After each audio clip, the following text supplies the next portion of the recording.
Labas. Hindi. Bitawan mo ako.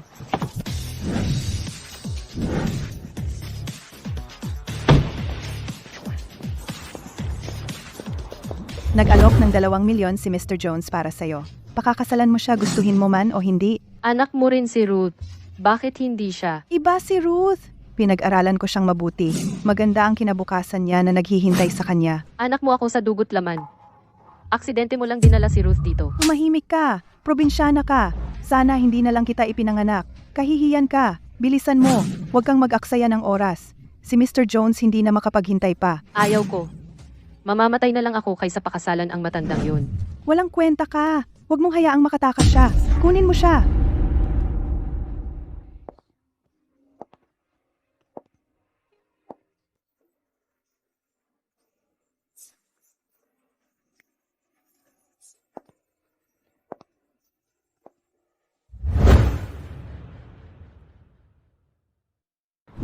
Sino ka?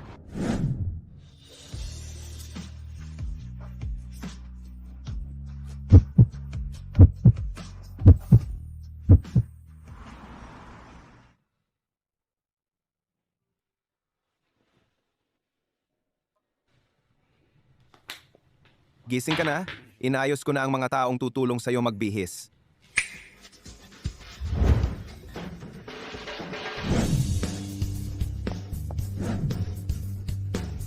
Mr. Xavier, handa na ang lahat. Miss, dito po.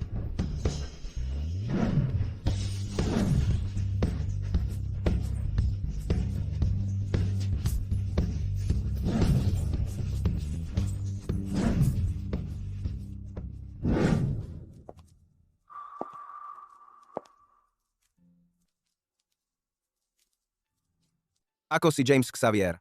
Pasensya na sa nangyari kagabi. May nagtangka sa akin. Ako ang bahala. Pakakasalan kita.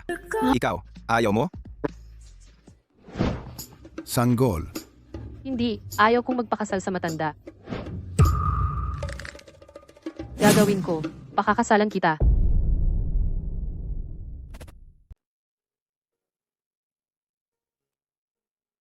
Hindi ako makapaniwala na nakapag-asawa ako ng estranghero. Kung malaman yan ni nanay at tatay, siguradong pagagalitan nila ako. Ikaw, nagsisisi ka? Hindi. Hindi talaga. Kung gayon, gusto mo bang sumama sa akin pa uwi o gusto mo bang ihatid kita? May mahalagang bagay akong aasikasuhin sa bahay. Mauna na ako. Quincy, ang lakas ng loob mong tumakas. Umaasa ako kay Mr. Jones para makipag-ugnayan sa Xavier Corporation. Nasira ang plano ko. Tatay, halos 20 taong gulang na si Mr. Jones. Paano ako makakapag-asawa sa kanya? Wala akong pakialam. Nawala mo ang pagkakataon kong makipagtulungan sa Xavier Corporation. Wala akong pakialam kung anong paraan ang gagamitin mo, pero siguraduhin mong makakakuha ako ng pakikipagtulungan sa Xavier Corporation. Kung hindi, huwag ka nang umasang makauwi pa. Sige, tatay. Mag-iisip ako ng paraan.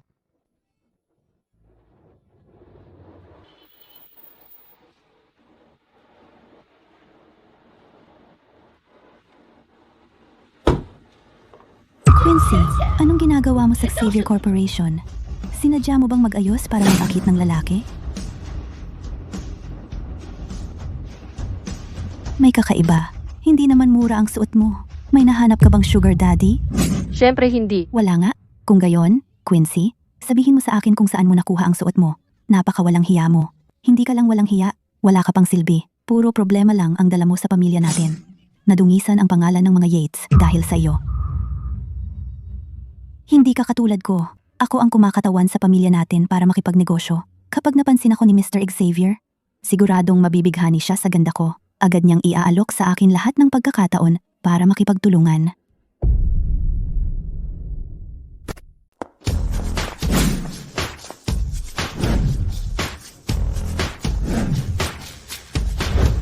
Tingnan, dapat alam ni Ginoong Xavier na narito ako. Naghandog siya ng napakagranding pagtanggap para sa akin. Nahihiya ako sa ginagawa niya. Hindi ba ninyo nakikita na tumatanggap kami ng VIP? Umalis ka. Hindi ba kayo narito para tanggapin ako? Ano ba ang tingin mo sa sarili mo? Hindi ka karapat-dapat sa aming pagtanggap. Humayo ka. Maligayang pagdating. Binibining Quincy Yates. Binibining Yates. Dito po. Quincy, Ginoong Xavier. Narito siya. Ginoong. Ikinagagalak kitang makilala, Ginoong Xavier. Ako si Quincy Yates. Narito ako bilang kinatawan ng Yates para makipagnegosasyon ng pakikipagtulungan sa inyong kumpanya. James, ikaw ang CEO ng Xavier Corporation. Nagulat ka? Hindi ko inasahan na napakakapabol mo.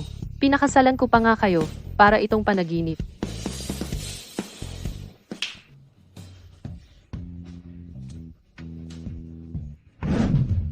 Binibining Yates, ito ang mga handog mula sa Ginoong Xavier.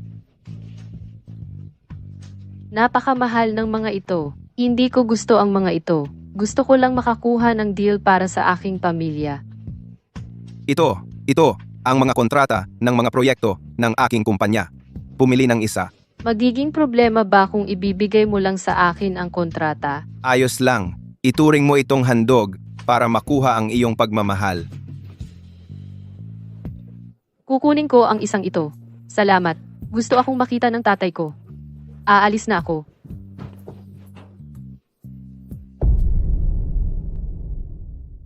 Basura ka! Ang lakas ng loob mong lokohin ako gamit ang peke na kontrata? Papa, totoo ito.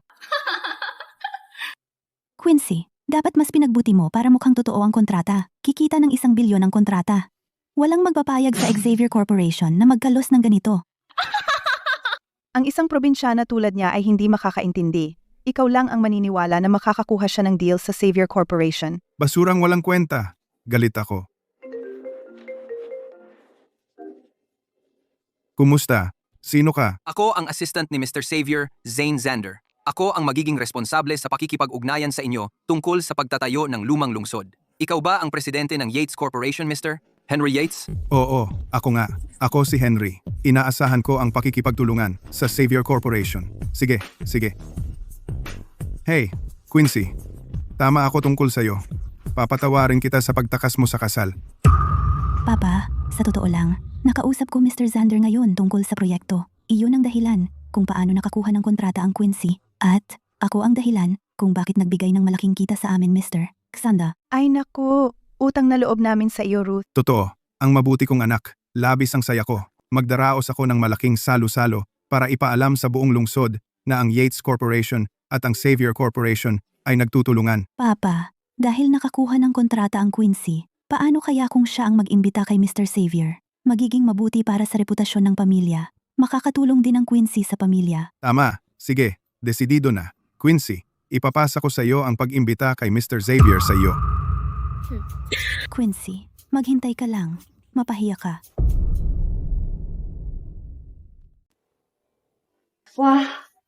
Ang ganda naman. Ito na ang kukunin ko. Ma, damit yan mula sa Chanel na nagkakahalaga ng 1 milyon. Sigurado ka bang ibibili mo ako nito? Basta kumislap ka sa banquet bukas, walang kuwenta ang 1 milyon. Pagandahin ka. Lahat ng lalaki sa lungsod ay magkakagusto sa iyo. Ma, ang bait mo sa akin. Si Quincy, makakakuha rin ba siya ng damit na nagkakahalaga ng 1 milyon? Halika, tingnan mo. Tingnan mo. 20 para sa isa. Ito ang para sa iyo. Ma, hindi bagay na isuot ito sa banquet? Paano naman hindi bagay? Tingnan mo ang sarili mo. Isa kang probinsyana na walang kultura. Kahit magsuot ka ng magandang damit, hindi ka naman gaganda. Sayang lang ang pera ko. Sige, kailangan nating bumili ng sapatos sa mall. Ikaw, maglibot-libot ka na lang dito. Huwag ka nang sumama sa amin. Tara na, Ruth.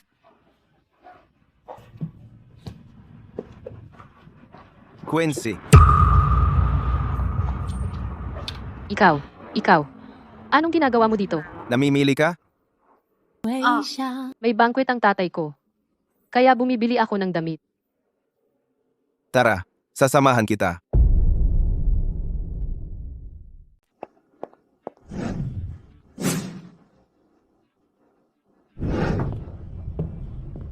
Ginoong Xavier. Yun din. Kunin mo sa sukat niya at irap mo. Sige, Ginoong Xavier. Ang mamahal ng mga damit dito. Hindi mo na kailangang bumili ng napakarami para sa akin. Ayos lang. Ako ang may-ari ng shop na ito. Pumili ka ng kahit ano. Binibili niya na lahat ng mga damit para sa akin. Magiging abala ba kung hihilingin ko sa kanyang dumalo sa banquet? Ano ang problema? Wala. Sa tingin ko maganda ang kakalabasan ng suit na ito sa'yo. Ano kaya kung bilhin ko para sa'yo? Bibilhin mo para sa akin? May naipon akong pera. Makakabili ako. Subukan mo.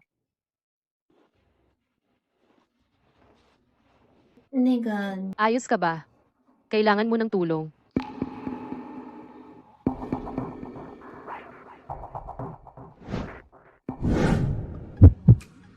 Ito. Ay, sobra na. Ayos ako o hindi? Alam mo na dapat, di ba? Bakit? Gusto mo ulitin? Hindi ba ang mga binti mo ay pilay? Eng, nasugatan lang ang mga binti ko. Hindi ako madaling makalakad. Hindi ako may kapansanan. Kung gayon, maaari mong subukan ang suit. Aalis na ako sa labas.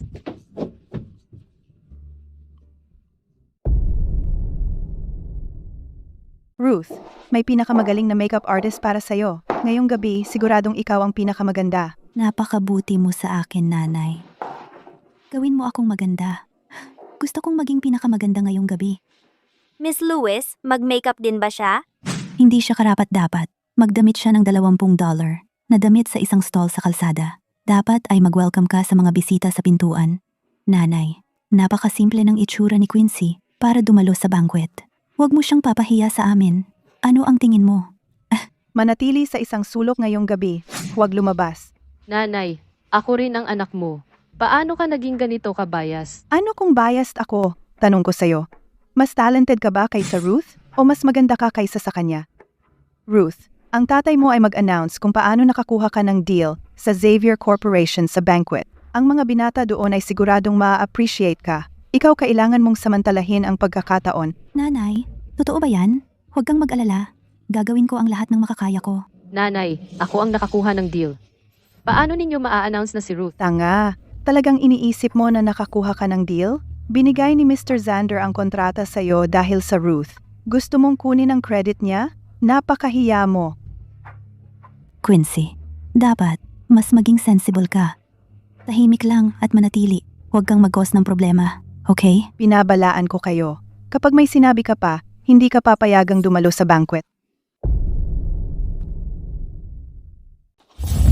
Quincy? Magsisimula na ang piging. Kailan darating si Mr. Xavier? Tatay, hindi ko inimbita si Mr. Xavier. Hindi siya darating. Ano? Ikaw? Walang kwenta ka.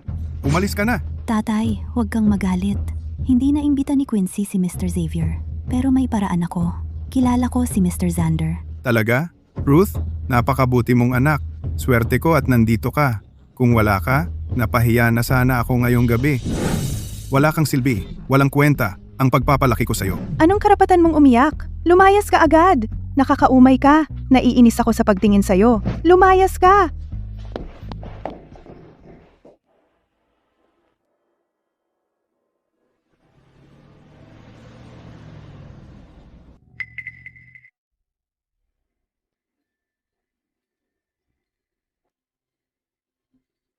Sandali ng katahimikan, pakiusap. Mga pinagpipitagang panauhin, salamat sa inyong pagdalo ngayong araw. Ikinararangal ko ito. Pinahahalagahan ko.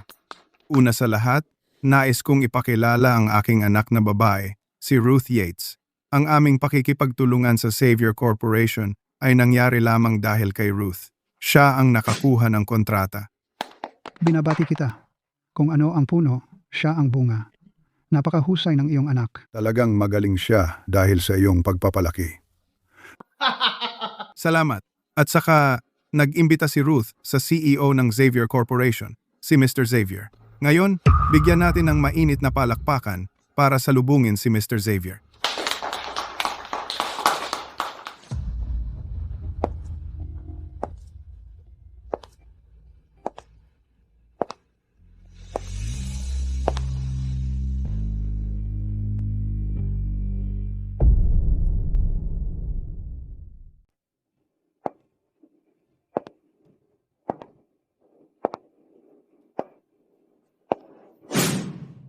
Tingnan mo, anong pamilya siya galing?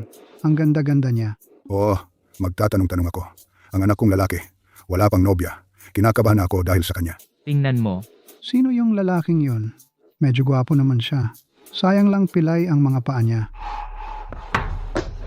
Ma, tingnan mo. Ninakaw ni Quincy ang atensyon sa akin. Kapag nandito siya, may titingin pa ba sa akin? Pakiusap, paalisin mo siya. Ma, Quincy, sino ba ang sinusubukan mong akitin sa pagsuot ng ganyang kasikas na damit? Ganito ba kita pinalaki? Hindi ba ganyan din ang suot ni Ruth? Iba si Ruth. Siya ang tagapagmana ng mga Yates. Siya ang kumakatawan sa pamilya natin. Siyempre, kailangan maganda ang suot niya. Mrs. Yates, sino po ang dalagita? Siya ay ng pamilya namin anak sa labas. Kamakailan lang namin siya isinama. Paumanhin po kung nasira ang mood. Sorry talaga. Mag-enjoy po kayo sa inyong mga inumin. Ma, paano mo nasabing anak sa labas ako? Ako ay, Tumahimik ka. Nagagalit ka ba dahil hindi ka namin isinama sa handaan? Ginagawa mo ba ito ng sadya dahil sa inggit? Nagdala ka pa ng isang lalaking may kapansanan. Sinusubukan mo bang hadlangan ang mga Yates na mabuhay ng mapayapa? Quincy, mabait na nga ang mga Yates na tinanggap ka sa pamilya. Huwag kang walang utang na loob. Pa, Ma, ako ang tunay ninyong anak. Tama na, alisin niyo siya. Malapit nang dumating si Mr. Xavier. Huwag kang makahadlang. Huwag kang makialam. bakit nakatayo ka pa rin dyan? Hindi naman kayo karapat-dapat na narito sa isang handaan tulad nito. Ang isang maimpluwensyang tao tulad ni G. Xavier ay hindi basta-basta maaanyayahan. Umalis na kayo rito. Kung aalis kami, paano mo makikita si G. Xavier? Ano ang ibig mong sabihin? Ang ibig sabihin, ako ang CEO ng Xavier Corporation. Ano ang sinabi mo? Tigilan mo ang kakabulahan. Bagamat si G. Xavier ay hindi palalantad at bihira magpakita, alam namin na maayos ang kanyang mga paa. Paano ka magiging si G. Xavier? At ikaw, tanga ka ba? Paano mo nadala rito ang isang tulad niya? Kung magagalit si G. Xavier sa amin, hindi kita patatawarin. Magpatuloy ka sa pagbobola. Ang isang may kapansanan tulad mo ay hindi kailanman malalapit sa pagiging ikumpara sa mga tulad ni G. Xavier. Quincy, magkano ang binayad mo sa may kapansanang ito para magpanggap dito? Ay, Siya si G. Xavier. sinungaling? Mukha namang presentable. Sugar daddy mo ba siya? Kung hindi, saan mo nakuha ang pera para bumili ng ganyang kamahaling damit? Wala kaming perang iluluho sa iyo? Kahiya-hiya ka. Galit na galit ako. Mga guwardiya, nasaan ang mga guwardiya? Paalisin niyo sila. Bilisan nyo. Tigil! Narito na si G. Zander. Mukhang ang pakikipagtulungan ng Yates Corporation at Xavier Corporation ay totoo nga. Dahil nakakuha ng pabor mula sa Xavier Corporation, ang Yates ay nakahanda na para sa malaking tagumpay. Kamusta? Si G. Xavier ba ay?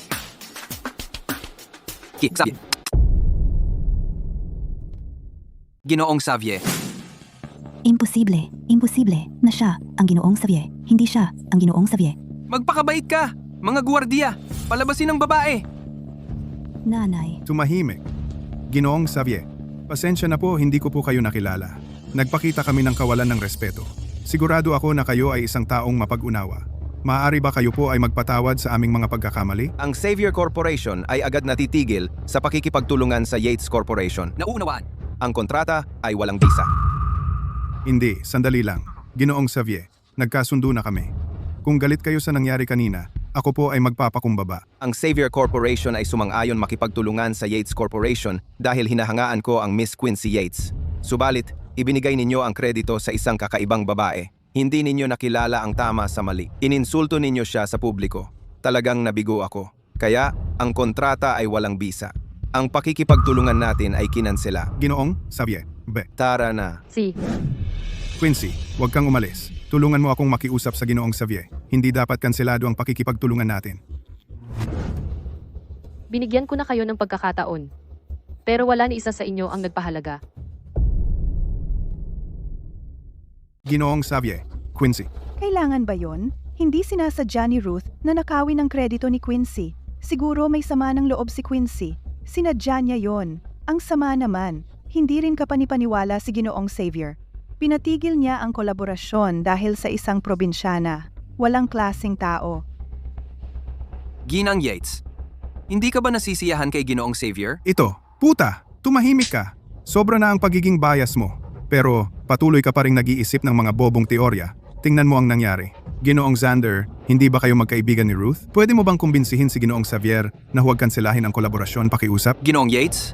Ano ang ibig mong sabihin? Hindi ko kakilala si Ruth. Hindi ko nga siya kilala. Bakit ko siya tutulungan? Tatay, hayaan mo akong magpaliwanag. Hindi naman. Ano pa ang ipapaliwanag mo? Basura ka! Ang kapal ng mukha mong magsinungaling sa akin. Nanay, Ginoong Xander, Ginoong San. Ikaw, tawagan mo si Quincy ngayon din. Sabihin mong ayusin niya ang kolaborasyon. Kung tatanggi siya, kayong dalawa ay pwede nang umalis sa Yates.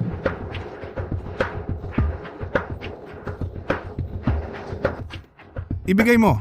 Kumusta? Quincy, si tatay ito.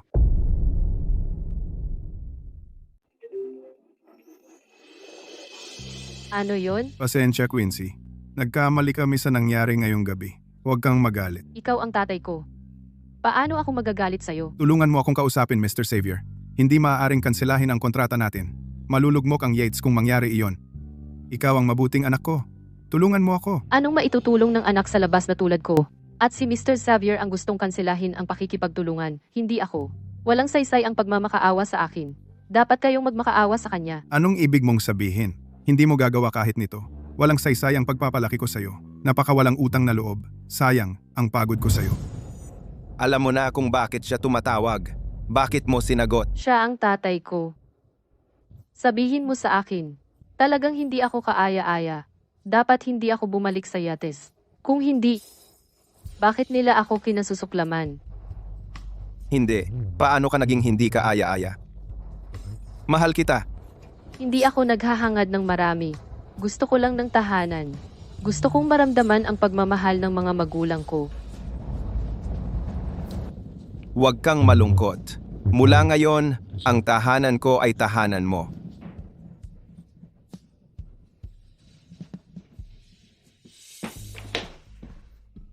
Quincy, putang ina mo! Kung hindi dahil sa'yo, hindi ako mahihiya ngayong gabi. Hindi ko papadaliin ang buhay mo. Kumusta, Ginoong Jones? Ako ang kapatid ni Quincy. Hindi mo ba gustong pakasalan si Quincy? Uuwi siya ngayong gabi. Magpadala ka ng tao para dalhin siya sa bahay mo. Huwag kang mag-alala, papatulan ng mga magulang ko. Quincy, paano mo ako labanan? Ginoong Jones, uminom ka muna ng tsaa. Hindi ako nandito para uminom. Nandito ako para sa anak mo, si Quincy. Binigyan na kita ng 2 milyon. Pumayag ka na pakasalan ko si Quincy. Sayang, bumalik na siya. Bumalik ka na, Quincy. Ako ang asawa mo. Nandito ako para sunduin ka pa uwi. Bumalik na si Quincy. Naghihintay sa iyo si Ginoong Jones.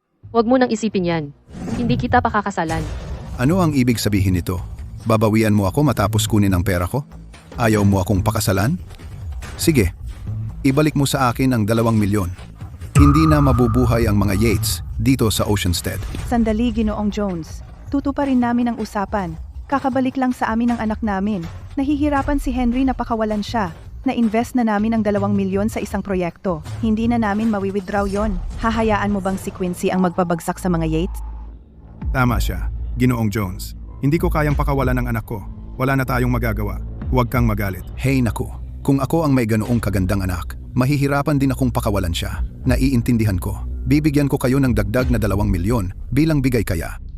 Ano sa tingin mo? Sapat na yon, di ba? Oo, sapat na yon. Ang bait-bait mo naman, Ginoong Jones. Quincy, sumama ka kay Ginoong Jones. Tatay, ano ba ang sinasabi mo? Hindi ba't parang ipinagbibili mo lang ako? Quincy, kung hindi ka nagustuhan ni Ginoong Jones, hindi ka kailanman magkakaroon ng ganitong pagkakataon. Isang biyaya ang makapangasawa ng tulad ni Ginoong Jones. Huwag kang walang utang na loob. Haha. Quincy, para sa ikabubuti mo ito ng nanay at tatay. At saka, talagang gusto ka ni Ginoong Jones. Mamumuhay ka ng maganda kapag napangasawa mo siya. Hindi ko siya pakakasalan. Hulihin siya. Sunggaban siya. Hindi naman sana ako magiging ganito kalupit kung sumusunod ka lang. Pero ayaw mong makinig. Gapusin mo siya. Quincy, bakit ka pa nagpupumiglas? Naghahanap ka lang ng gulo? Tatay, nanay, anak ninyo ako sa dugo. Tulungan ninyo ako. Dalhin niyo siya. Tatay, nanay, nakikiusap ako sa inyo. Bitawan mo siya.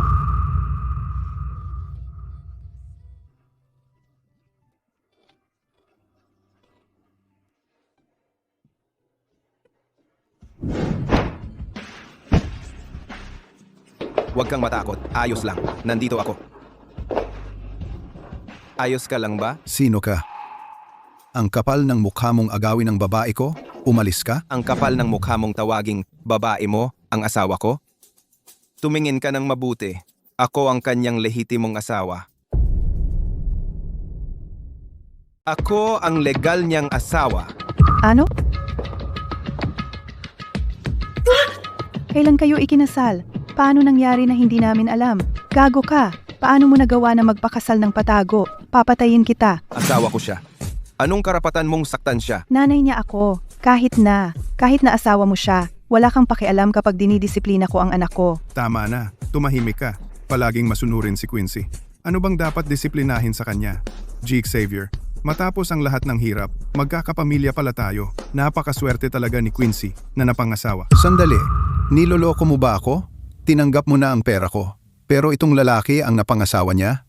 Ano to? Ipaliwanag mo to. Ipaliwanag ang puwit mo. Sa isang mayamang manugang na tulad ni James, bobo ako kung ipapakasal ko sa iyo ang anak ko, G. Jones. Mahal na mahal ko si Quincy. Palagi ko siyang minamahal. Mahalaga ang pag-aasawa. Dapat kong igalang ang kanyang kagustuhan. Dahil ayaw niyang pakasalan ka. Tungkol sa kasal, kailangan nating kanselahin. Tungkol sa mga bigay kaya, huwag kang mag-alala. Isasauli namin sa iyo. Paano kung dagdagan ko pa ng 2 milyon? Ano sa tingin mo? Ganun pala. Niloloko mo lang ako. Maghintay ka lang. Mr. Xavier, pasensya na nakita mo ang gulo, Quincy. Magmadali at maghanda ng tsaa para sa Mr. Xavier. Dito, pakiusap. Mr. Xavier, paano kayo nagkilala ni Quincy? Wala kailangang malaman mo. Tama ka. Usapang pribado lang ninyong dalawa. Dapat hindi ako manghimasok. Mr. Xavier, dahil ikaw at Quincy ay mag-asawa, magkakamag-anak tayo, tama? Maaari mo bang ipasa sa akin ang proyekto ng pagtatayo ng lumang lungsod? Maibibigay ko sa iyo ang proyekto. Pero may kondisyon ako. Ha? Ano iyon? Dapat kang magdaos ng isang salo-salo para ipahayag na Quincy ang heres ng Yates at Ruth ang iyong ampon na anak. Paano ko gagawin iyon? Pinapagawa mo sa akin na maging katatawanan. Tama siya. Hindi ako sumasang-ayon. Mr. Xavier, parang hindi magandang ideya iyon. Wala kang naramdaman ng tawagin mo ang iyong tunay na anak na illegitimate daughter at ginawa mo siyang katatawanan. Hinihiling ko lang na ilahad mo ang katotohanan. Pero, nag-aatubili ka. Talagang nabuksan ang mga mata ko. Hindi mahalaga sa akin ang hindi pagtanggap mo sa kondisyon ko. Pero, kalimutan mo na. Ang proyekto. Ito. Sige, gagawin ko iyon. Nanay, hindi ba tayo magpatuloy sa pagpapahayag? 20 taon na akong heres ng Yates. Kung bigla mong ipahayag na ako ay ampon, paano ako haharap sa mga tao? Nanay, huwag kang mag-alala. Ano ang ibig mong sabihin na gagawin mo iyon? Hindi ako magpapayag dito. Pinag-aralan ko si Ruth ng mabuti. Paano natin gagawin ito sa Ruth dahil sa probinsyanong iyon? Paano natin papayagan si Ruth na magdusa? Siya lang ay isang simpleng anak. Tama na. Tumahimik ka. Mamatay ka ba kung magsasalita ka ng mas kaunti? Pwede bang konti na lang ang salita mo? Tatay, paano mo nasaktan si nanay? At ikaw rin, tumahimik ka. Mula pa sa simula, dapat inanunsyo ko na ang pagkakakilanlan ni Quincy nang dalhin ko siya pabalik. Dahil sa inyong dalawa, kaya napakarami ng dinanas ni Quincy. Hindi pa ba kayo nasiyahan? O ayaw nyo talaga siyang bumalik? Ganoon ba? Tatay, hindi ganoon. Kung wala naman palang ganoon, ayos na. Sa kaarawan ni Quincy, mag-aanunsyo ako. Ayaw ko nang mabuhay. Anak, huwag kang umiyak. Titulo lang yan. Huwag mo nang pansinin. Paano ko hindi mapapansin? Wala na akong natira. Kahit ang mga magulang ko, hindi na akin. Naiintindihan mo ba kung gaano ako kalungkot? Tatawanan ako ng mga ibang tao dahil ampon lang ako. Sasabihin ko sa iyo ang totoo. Ikaw talaga ang tunay kong anak. Si Quincy ay hindi anak ko. Nanay, totoo ba yan? Sino nga ba talaga si Quincy? Anak siya ng dating asawa ng tatay mo. Namamatay ang ina niya sa panganganak dahil sa dystosya. Inalis ko siya, pero ibinalik ko siya para gamitin para sa ilang benepisyo. Naiintindihan mo? Kung ganoon, dapat pigilan mo si tatay na i-anunsyo ang pagkakakilanlan niya. Pakiusap? Anak kong tanga, Huwag kang mag-alala, hindi kita pahihirapan. Naiintindihan mo? Nanay, ikaw ang pinakamabuti.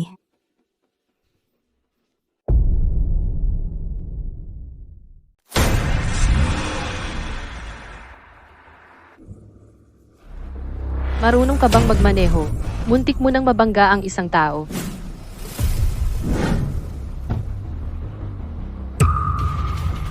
Ano ang gusto mong gawin? Quincy, tinanggihan mo akong pakasalan. Sa halip, itong lalaking ito ang pinakasalan mo. Nahihiya ako. Kung hindi ko kayo paparusahan ngayon, paano ako makakapagpatuloy sa Oceanstead? Halika, baliin ang mga braso niya. Gawin siyang isang lumpong tao. Wag. Mr. Jones, hindi ba ako ang gusto mong hulihin? Basta pakawalan mo si James, sasama ako sa'yo. Quincy, huwag kang mag-alala. Malulutas niya ito. Pero,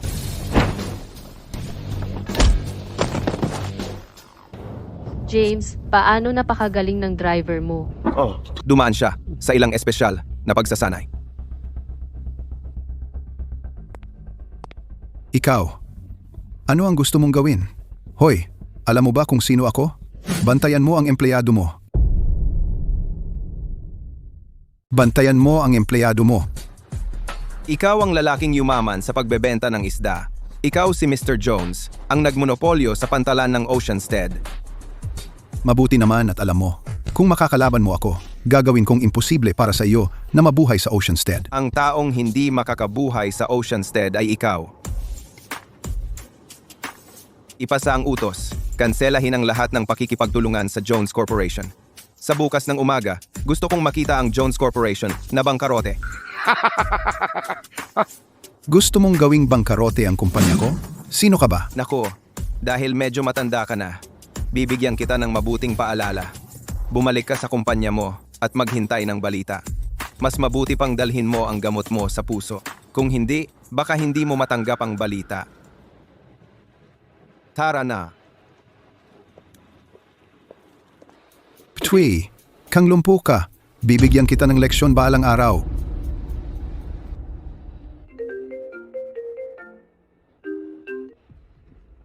Sino iyan? Bakit ka tumatawag ng gabi? Mr. Jones, may masamang balita ako.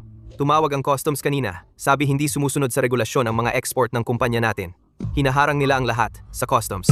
Ano? Kailangang i-deliver ang mga produkto bukas. Paano hindi sumusunod sa regulasyon? Ano ang dahilan? Ayusin mo ito agad. Ilang mga kumpanya ng distribusyon ay kinansela ang pakikipagtulungan sa atin. At Ano iyon? Diretso na. may isang taong masamang kumukuha ng mga stock natin. Kung magpapatuloy ito, hindi ka na ang pinakamalaking shareholder.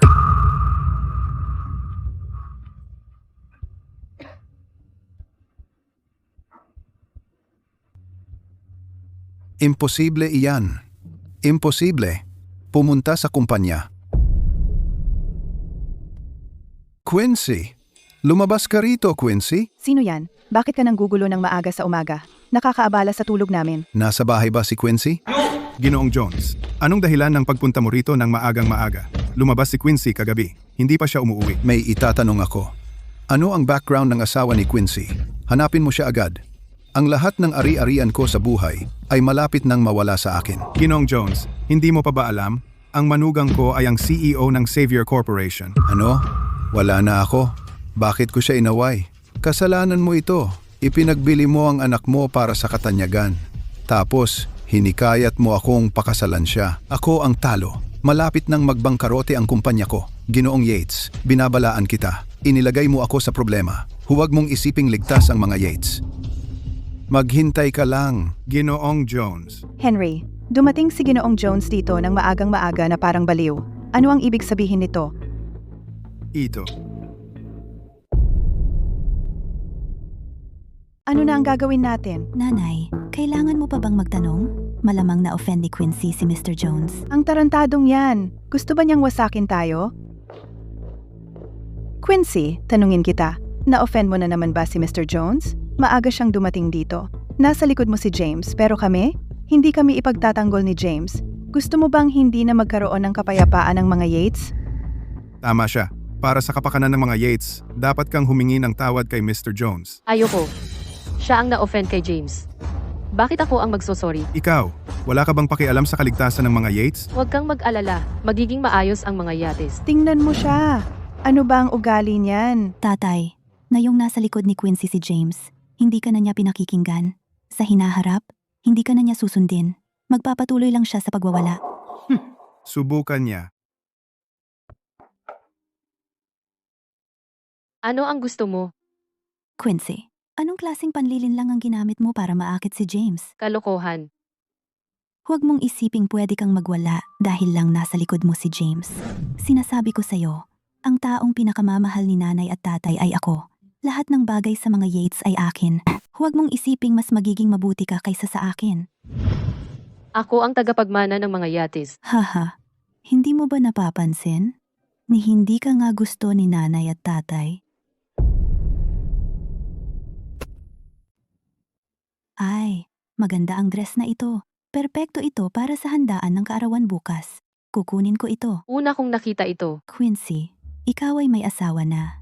Makukuha mo ang gusto mo. Ako ay iba. Kung hindi ako mag-aayos, paano ako magkakaroon ng nobyo? Nanay, tingnan mo ang Quincy. Wala siyang pakialam sa akin. Nakikipag-agawan siya sa akin para sa isang dress. Quincy, hindi ba pwedeng mas mature ka? Bitawan mo. Bakit lagi mong gustong makipag-away sa Ruth? Bakit lagi kong dapat magpasensiya sa kanya? Ikaw ang aking ina. Paano ka naging ganoon kabayas? Tumahimik ka. Maraming dress dito. Pwede kang pumili ng iba. Hindi ka makakabili ng kahit ano kung magsasabi ka pa ng isang salita. Ruth, subukan mo ito. Sandali lang. Ang asawa ko ay nakatingin sa dress na ito. Subukan mong kunin ito sa kanya. Anong dahilan ng pagpunta mo rito? Nag-isip siya sa malapit. Nakikita mo lang sa malayo. Kaya napalito ko.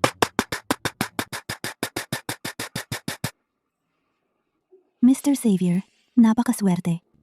Ang shop na ito, sa pangalan ko, Sa ngayon, hindi. bilhin mo. Ilipat mo sa pangalan ng asawa ko. Bakit mo binibili ang shop? Gusto kong makita kung sino ang may lakas ng loob na agawin ang bagay na napusuan mo. Hindi ba nagustuhan mo ang isang damit? Subukan mo ito. Kalimutan mo. Hawak na niya ito. Hindi ko na ito gusto. Mr. Xavier, tapos na. Ang shop ay nailipat sa pangalan ng asawa mo. Mabuti, simula ngayon, ikaw ang mamamahala sa shop na ito. Kapag may bagong stock ang shop, kunin mo ang mga sukat ng asawa ko. Pagkatapos, ipadala mo sa Yates. Naiintindihan. Salamat, Mr. Xavier. Gagawin ko ang makakaya ko. Nanay, gusto ko rin iyon. James, kahit ano ang mangyari, Quincy ay kapatid ni Ruth. Sabihan mo ang empleyado ng shop para pumili ng ilang damit na sukat ni Ruth. James, napakabait mo sa kapatid ko. Sigurado ako na handa kang ibigay sa akin ng ilang damit, diba? Hindi mo karapat-dapat iyon. Palabasin mo ang dalawa sa shop. Hindi sila papayagan dito muli. Naiintindihan. Umalis na po.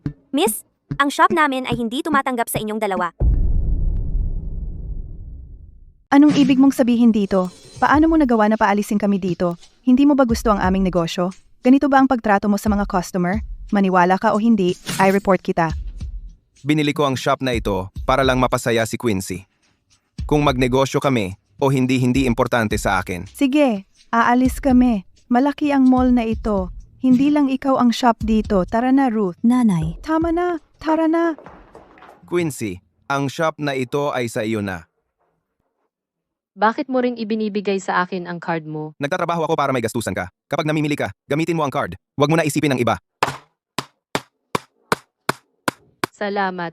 Napakabait mo sa akin. Engot. Quincy, halika rito.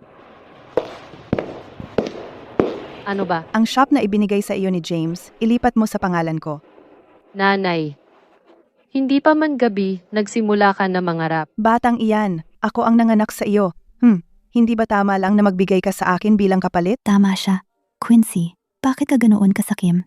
Hindi madali para kay nanay ang ipanganak ka. Huwag mong sabihin na sinadya mong pakasal sa James para lang hindi kami makakuha ng pera. Batang iyan, naiintindihan ko na ang sitwasyon.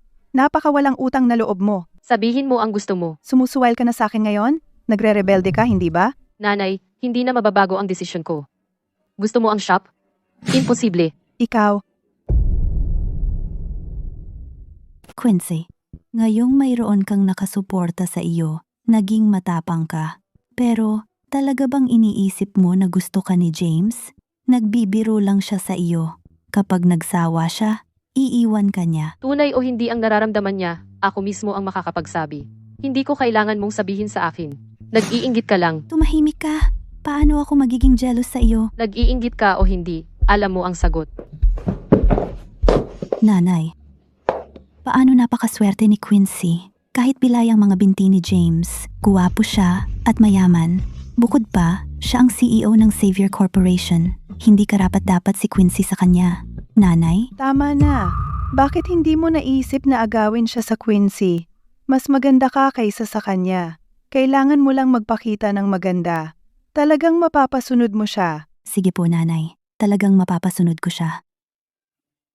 Nanay, tama na ang usapan. Kailangan kong alagaan ang kutis ko. Sa paggawa lang nito ako, nasa pinakamagandang kondisyon kapag lumitaw ako sa harap ni James. Hindi ko pwedeng hayaan si Quincy na agawin ang spotlight ko. Siya.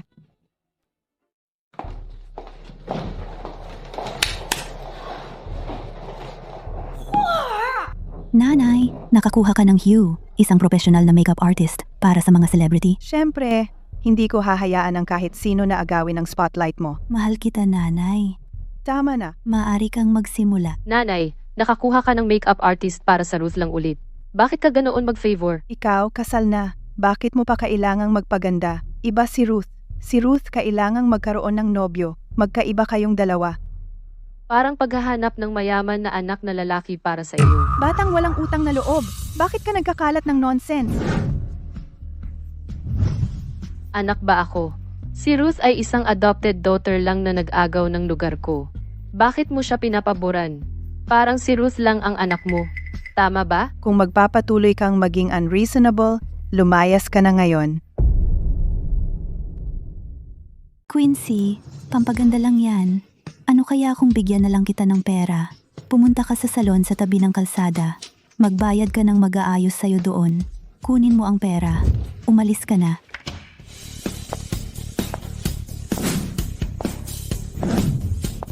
Sino ka? Naku po, Mr. Patrick Gibson.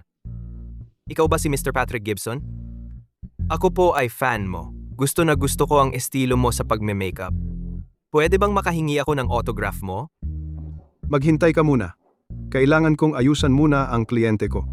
Sige, mauna ka na. Kumusta? Inarkila ako ni Mr. Xavier para mag-makeup sa hairest ng mga Yates. Ano? Si Mr. Xavier ang nag-arkila sa'yo? Naku naman, anak ko, bakit nakatulala ka pa riyan? Espesyal na inimbitahan ni Mr. Xavier si Mr. Patrick Gibson para mag-ayos sa'yo. Bilisan mo. Mr. Patrick Gibson, ikaw na ang bahala sa akin. Mr. Patrick Gibson, maaari na po kayong magsimula. Kailangan mong magmadali. Nauubusan na ako ng oras. Bakit hindi ka pa nagsisimula? Kapag ininsulto mo ako, hindi ka patatawarin ni Mr. Xavier. Sa palagay ko ay may mali kang pagkakaintindi. Hiniling sa akin ni Mr. Xavier na ayusan ang hairest ng mga Yates, si Quincy Yates. Hindi ako narito para kay Ruth Yates. Ano? Hindi para sa akin ang pagpunta mo rito? Hindi mo ako karapat-dapat. Tingnan mo ang mukha mong puno ng peklat mula sa tigyawat, ang tuyot at maputlang balat mo. Ikaw, kalokohan. Batang pasaway. Sinadya mo ito, di ba? Anong kinalaman ko dito? Huwag mo akong pagbuntungan ng galit. Ginang Quincy, magsimula na tayo.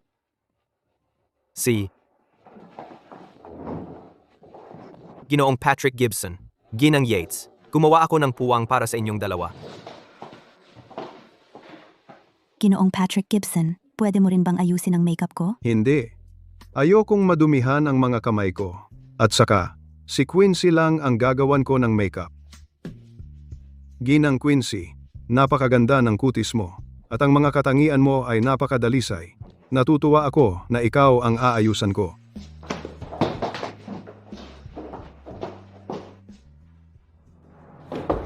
Naiinis ako. Kasalanan lahat ito ni Quincy. Ang putang iyon. Bakit hindi ka nalang mamatay? Ruth, kumalma ka. Paano ako makakapagkalma? Kahit si Ginoong Patrick Gibson ay alam na si Quincy ang tagapagmana ng pamilya Yates. Paano na ako haharap sa mga tao mula ngayon? Paano ka makakadalo sa salo-salo kung ganyan ang ugali mong baliw? Hindi ba dapat ninakaw mo si James sa kanya? Paano ko siya mananakaw? Si Quincy ang inaayusan ng isang top-tier na makeup artist. Siya lang ang magiging sa kanyang mga mata. Wala na akong lugar. Napakasalan na niya si James, yung tarantadong yon. Kahit gaano pa siya kaganda o kaayos manamit, kay James pa rin siya. Iba ka. Bukod kay James, marami pang ibang lalaki ang dadalo. Ibibigay mo ba ang lahat sa kanila dahil lang kay James? Tama ka. Paano ko nakalimutan yon? Eto. Huwag mong sabihing hindi kita mahal. Ito ang kuwintas na matagal ko nang itinatago. Ngayong gabi, isuot mo ito. Nanay, ang ganda ng kwintas. Bakit ngayon ko lang ito nakita sa'yo? Bakit ba ang dami mong tanong? Suotin mo na lang ngayong gabi. Itinatago ko ito dahil mahalaga ito. Nanay, akala mo hindi kita kilala? Matagal mo nang itinatago ang kwintas na ito, pero hindi mo naman isinuot. May tinatago ka talaga. Huwag mo akong itaguan. Ang talino mo. Ang kwintas na ito ay kay nanay ni Quincy. Dapat ito'y sikreto. Huwag mong sasabihin sa kanya. Naiintindihan mo? Ano naman kung malaman niya? Ang anumang gusto ko ay akin lang dapat. Kahit mapunta sa kanya, kukunin ko ulit.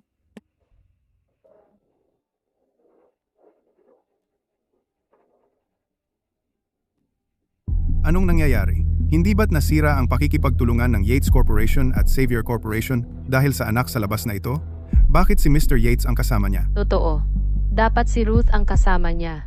Birthday banquet ni Ruth ngayon. Mga panauhin, ngayong araw, inaanyayahan ko kayo sa banquet na ito upang ipagdiwang ang kaarawan ng aking 2 anak na babae. Ginagamit ko rin ang pagkakataong ito upang opisyal na ipakilala ang aking anak, si Quincy Yates. Noong nakaraan, mayroong hindi pagkakaunawaan. Kumalat ang chismis na si Quincy ay aking anak sa labas. Peke ang chismis na iyon. Sa katotohanan, hindi anak sa labas si Quincy. Nang siya'y ipinanganak, napunta siya sa maling pamilya. Makalipas ang kalahating taon, natagpuan namin siya, kahuas. Tungkol naman sa aking bunso, si Ruth, hindi namin sinasadya na siya'y aming nakuha. Siya'y aming ampon. Kung ang aking mas bata na anak na babae, Ruth, talagang dinala namin siya sa bahay nang hindi sinasadya. Siya ang aming adopted na anak. Alam ko na. Quincy ay may napaka-eleganteng aura. Paano siya magiging illegitimate na anak? Sang-ayon ako. Dati akala ko Ruth ay maganda. Pero kapag ikinumpara siya sa Quincy, wala siyang kahanga-hanga. Ang tunay na heiress ay talagang iba. Mama, sinabi mo tutulungan mo ako. Bakit ginawa pa ni Papa ang anunsyo tungkol sa identity ni Quincy? Paano ako haharap sa iba ngayon? Ang mabuting anak ko, huwag kang malungkot. Ang tatay mo ay ginagamit lang siya. Kapag tapos na ang project, tutulungan ko kayong alisin siya. Talaga? Kailan ba ako nagsinungaling sa iyo? Salamat sa pagsama sa akin sa aking birthday. Quincy, maligayang birthday. Mrs. Xavier, Mr. Xavier ay naghanda ng birthday gift para sa iyo. Gusto mo bang makita ito?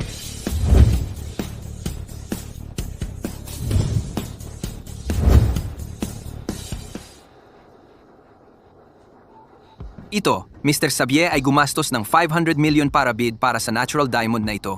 Ito ang title deed ng villa sa gitna ng bundok ng vineyard area sa France. Ang premises permit ay nailipat na sa iyong pangalan. Ito ang kontrata para sa reconstruction project ng lumang lungsod na nagkakahalaga ng $1 billion. Napakaraming bagay. Napakamahal nila. Hindi ko maaaring tanggapin ang mga ito. Hindi ako tatanggap ng hindi para sa isang sagot. Ang mga ito ang aking mga gift para sa iyo. Dapat mong tanggapin ang mga ito. Tama siya, iyong sili na bata. Ang mga ito ay mga gift mula sa Mr. Xavier para ipahayag ang kanyang affection. Paano mo maaaring tanggihan ang mga ito? Bukod dito, ang 2 sa inyo ay kasal na. Walang kailangan para sa mga formalidad na iyan. Ano, Mr. Xavier ay kasal na? Kailan ito nangyari? Paano walang balita tungkol dito? Tama nga. Sina Ginoong Xavier at Quincy ay kasal na. Pero mas gusto ni Ginoong Xavier na hindi mapansin. Kaya hindi ito inanunsyo ng publiko. Napakapalad ni Quincy na napangasawa si Ginoong Xavier. Oo nga pala Quincy, narito ang regalong inihanda ko para sa iyo. Ito ay isang limited edition na sports car. Sigurado akong magugustuhan mo ito. Salamat, tatay. Walang anuman. Ruth? Tumigil ka. Papatayin kita kung magpapatuloy kang sumigaw. Titigil na ako. Huwag. Huwag mo akong patayin. Kung ayaw mong mamatay, tulungan mo akong gawin ang isang bagay. Kailangan kong dukutin mo si Quincy. Ikaw. Bakit mo siya gustong dukutin? Si James ang nagpabangkarote sa kumpanya ko dahil sa kanya.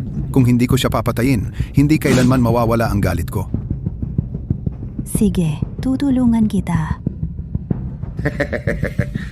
Alam ko, galit ka rin kay Quincy. Heto ang droga. Painumin mo siya nito. Pagkatapos, ilabas mo siya.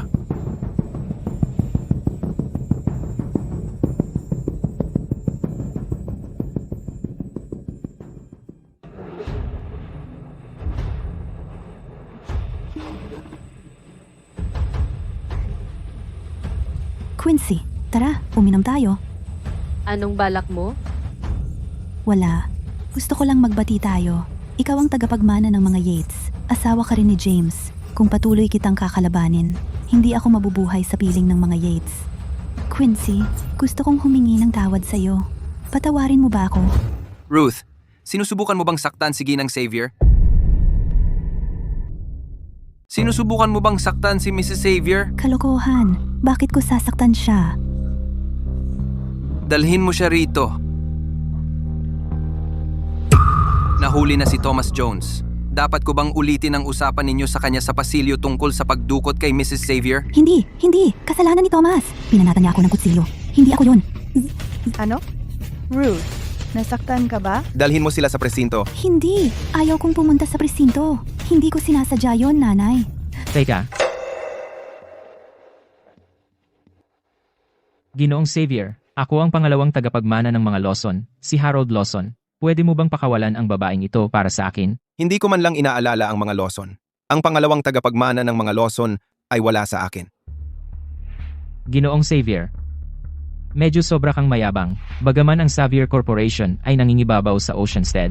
Hindi naman ganoon. Saya Verber. Ginoong Lawson, salamat sa pagsuporta sa aking anak. Gayunpaman, siya nga ay nagkamali. Tama lang na matuto siya sa kanyang pagkakamali.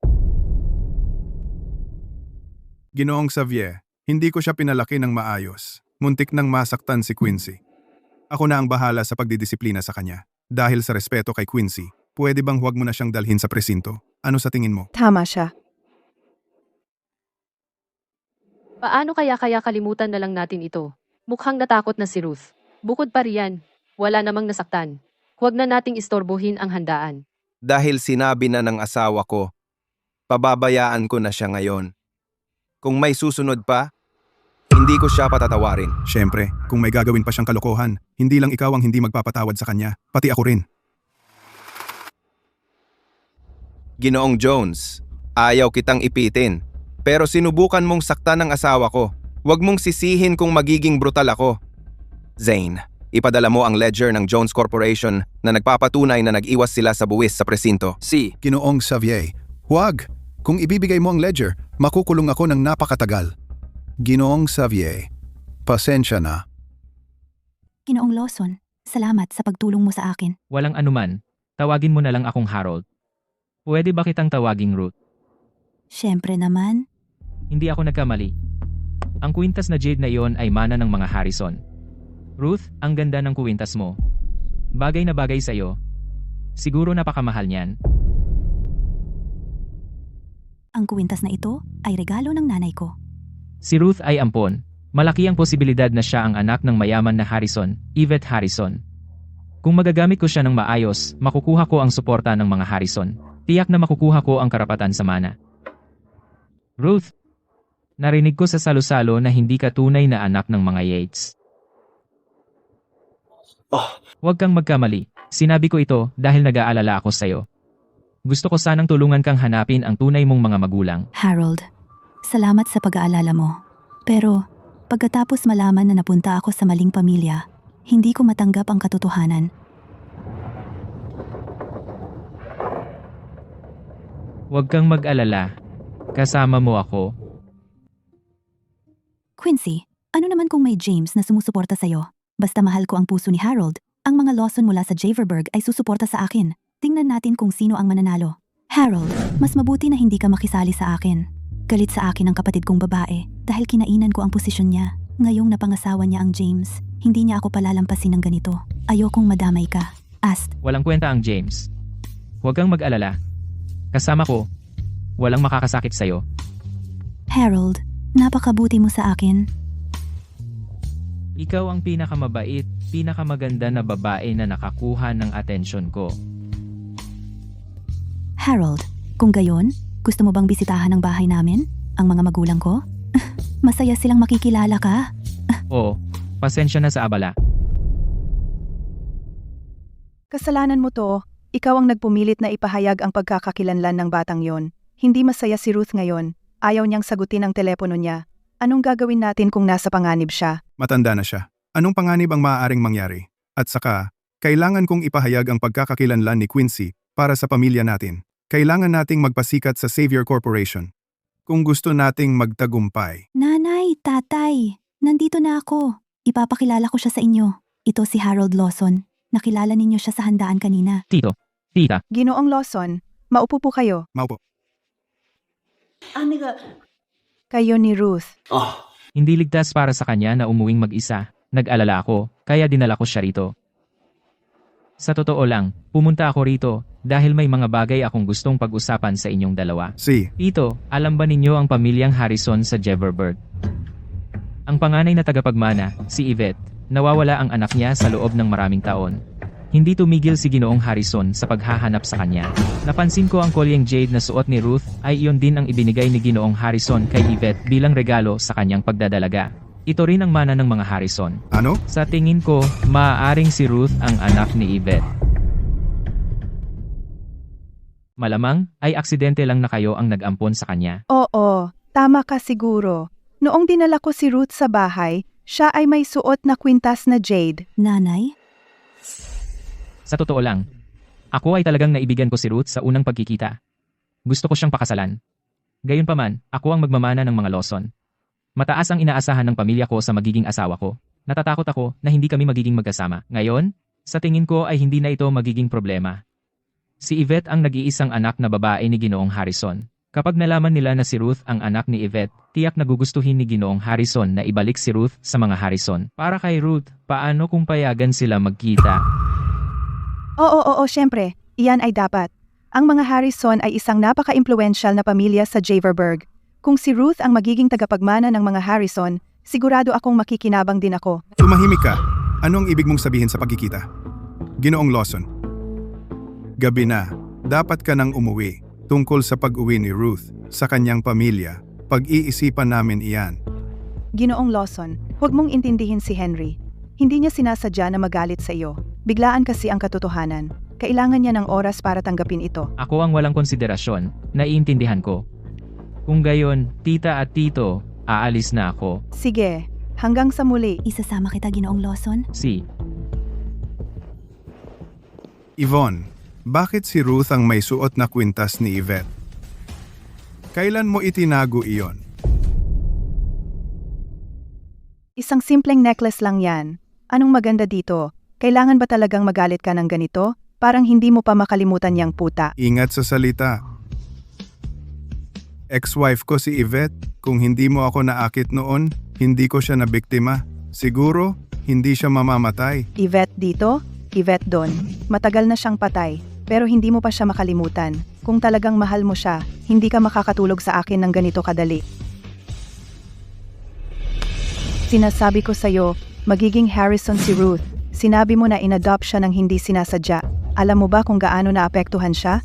Tinatawag siyang illegitimate child ng lahat. Dapat maging Harrison siya o hindi titigil ang pangungutya. Ito lang ang paraan para makahanap siya ng asawa. Papa, talagang may puso kang panoorin ako na nahihirapan. Mas mataas na sa akin si Quincy ngayon. Biological daughter mo ako. Papa. Ikaw? Alam mo na? Sinabi sa akin ni Mama. Dapat maintindihan mo na ang pag-angkin na miyembro ng Harrisons, hindi biro. Kung malalaman nila fake ka, ang pamilya natin magiging doomed. Honey, anong kinakatakutan mo? Isipin mo, 3 lang sa atin ang nakakaalam ng katotohanan. Paano malalaman ng Harrisons? Hindi mo naiisip na hayaan si Quincy na mag-reunite sa kanila, tama? Walang utang na loob si Quincy. Hindi siya magiging sa ating side. Biological child natin si Ruth. Siguradong magiging sa ating side siya. Tama si Mama, Papa. Kahit magiging Harrison ako, ang puso ko ay magiging sa Yates. Mama? Tama na yan. Sige, papayag ako dito. Pero tandaan mo, walang salita ng sinabi ngayong gabi ay lalabas sa lugar. Naiintindihan? Tatay, masayang masaya ako. Oo nga pala, dahil interesado si Harold kay Ruth. Ano kaya kung, Tama na yan. Huwag kang makialam sa relasyon ni na Ruth at Harold. bakit? Hindi ba't ang mga Lawson ay isang maimpluwensyang pamilya? Magiging mabuti kung pakakasalan ni Ruth si Harold. Makitid ang pag-iisip mo. Huwag mong kalimutan, kapag kinilala na ng mga Harrison si Ruth bilang tagapagmana ng pamilya nila, hindi lang si Harold ang magiging kandidato. Mapagpipilian ni Ruth ang lahat ng binata sa Yaverberg. At saka, hindi pa natin matiyak kung si Harold ba ay talagang interesado kay Ruth. Akala niya, hindi ko napapansin na may motibo siya sa paghimok kay Ruth na makipag-ayos sa mga Harrison.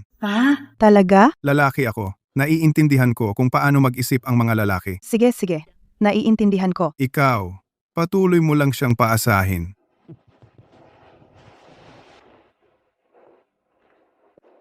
Hoy, Quincy. Bakit kagabi na nakauwi? Nakatambay ka buong gabi. Nag-alala ng husto si nanay at tatay. Hindi makatulog. Kasama ko ang asawa ko. Anong dapat ikabahala? Quincy, ito ba ang mga regalong binili mo? Patingin nga. Para kay Quincy ang mga yan. Anong kinalaman mo?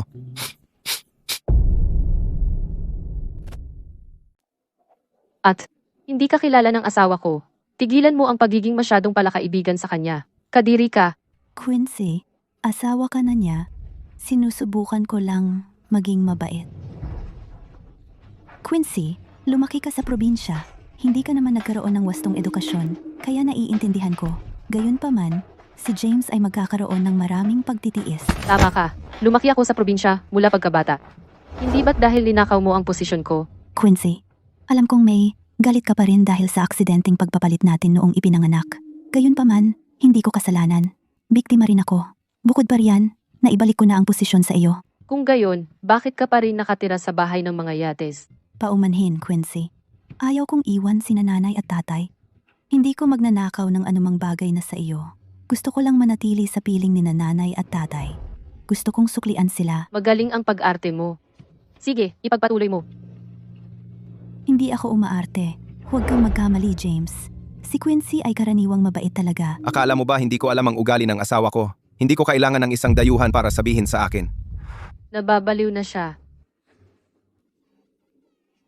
Ag, nanay. Ano ang nangyayari? Quincy, bakit mo inaapi si Ruth? Nakita mo ba ako na binubuli siya? Tingnan mo kung paano umiiyak ang Ruth. Sinasabi mo ba na ako ang mali? So, tama ang sino mang umiiyak. Ano ang ingay? Mr. Xavier, nandito ka? Billy, maghanda ka ng isang pots ng pinakamamahal kong tea. Tea, dapat subukan ni Mr. Xavier. See ya. Umupo ka rito sandali. Ilalagay ko ang mga gamit at babalik. Okay. Tatay. Tama na. Hey, Ano? Quincy, mag-ingat sa hagdan. Quincy, namatay ka.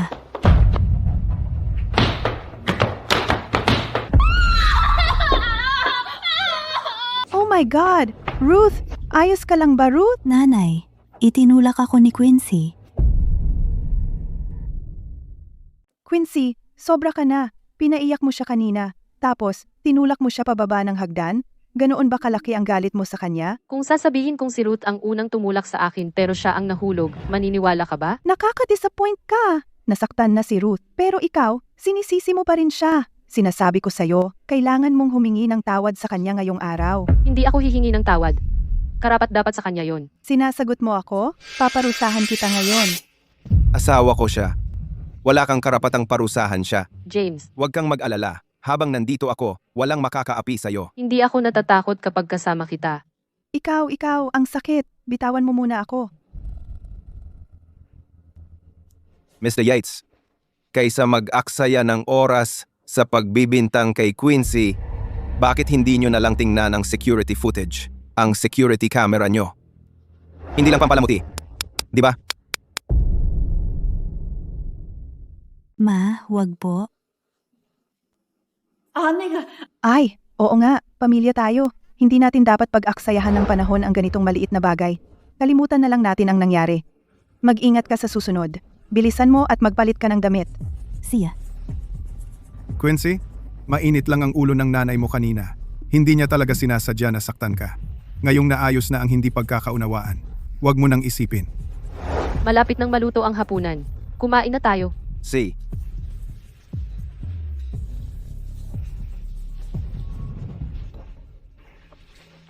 James, huwag puro si Quincy ang asikasuhin mo. Kumain ka rin. Ang sarap talaga ng karne na ito.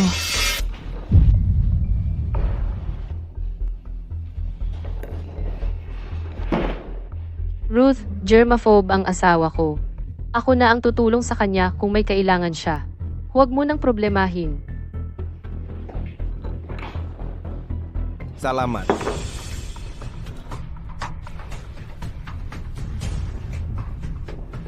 Hindi ba't sabi mo germaphobe si James? Bakit ginamit mo ang sarili mong chopsticks? Ruth, maging tapat ka sa akin. Sinadi mo bang maglandi kay James? Oo, sinasadya ko. Ayoko nang makita si Quincy na masaya. Gwapo at mayaman si James. CEO pa siya ng Savior Corporation. Bakit kailangang sa kanya mapunta? Gusto ko siyang agawin. Kasal na siya kay Quincy. At saka, taong may kapansanan siya na nangangailangan ng wheelchair. Anong maganda sa kanya? At saka, anak ko, magiging tagapagmana ka na ng mga Harrison, makakakuha ka ng kahit anong klaseng lalaki. Iwan mo na yang may kapansanang si James kay Quincy. Hindi! Gusto ko siya! Si Quincy lang ang gusto ni James dahil nakasex niya ito. Mas maganda at mas talented ako. Kapag nakasex ko si James, magkakagusto din siya sa akin. Kailangan ba talaga siya? Si, tutulungan kitang agawin siya. Ikaw talaga ang nanay ko. Mag-overnight si James sa atin. Pwede kang pumasok ng palihim sa kanyang kwarto. Paano kung hindi niya ako hawakan? Bihirang lalaki ang makakatanggi sa tukso. Sundin mo ang payo ko mamayang gabi. Magsuot ka ng sexy na nightgown. Humiga ka sa tabi niya. Sigurado akong hindi siya makakatanggi sa iyo. Suotin mo ito. Ire-record nito ang buong proseso. Hindi makakaila si James. Nanay, ang galing mo talaga. Siyempre, walang lalaki sa mundong ito na hindi ko kayang lupigin.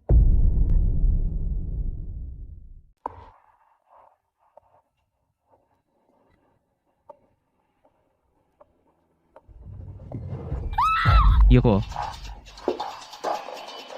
Anong nangyayari? Nanay, tulungan mo ako. Bilisan mo. Ayoko nang mamatay. Ano ang ibig sabihin nito, G. Xavier? Sabihin mo sa tauhan mong pakawalan siya. ang babaeng ito sinubukang gumawa ng masama kay G. Xavier sa kalagitnaan ng gabi.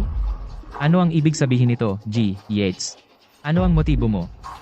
Baka naman may binabalak kang masama laban kay G. Xavier. Hindi. Ako ay... Tumahimik ka. Kumusta ka, James? Alam mo ang kanyang kakayahan. Walang makakalapit sa akin. Sa kasalukuyang sitwasyon? Sa tingin ko, dapat magbigay ka ng paliwanag sa pamilya namin.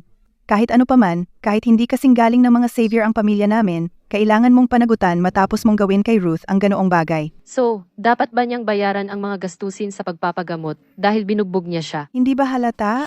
Dinala niya si Ruth dito sa kalagitnaan ng gabi. Dapat ay mas malinaw ka tungkol sa kung ano ang gustong gawin ni G. Xavier. Tumanggi ang kahabag-habag na Ruth namin, kaya hinampas niya ito at nabali ang kamay niya. Paano ito matatanggap? Nasa bahay ng mga Yates tayo. Patay na ba tayo? Paano naman nating hindi maririnig ang kaguluhan ng hinuli niya yon? At saka, sinusubukan ni Ruth na pasukin ng palihim ang kwarto ng isang lalaki. Na ganyan ang suot. Ano ba ang gusto niyang gawin? Wala raw akong klase dahil probinsyana ako. Hindi naman mas maganda ang ugali ni Ruth. Quincy, kapatid mo si Ruth. Dapat nasa panig ka niya.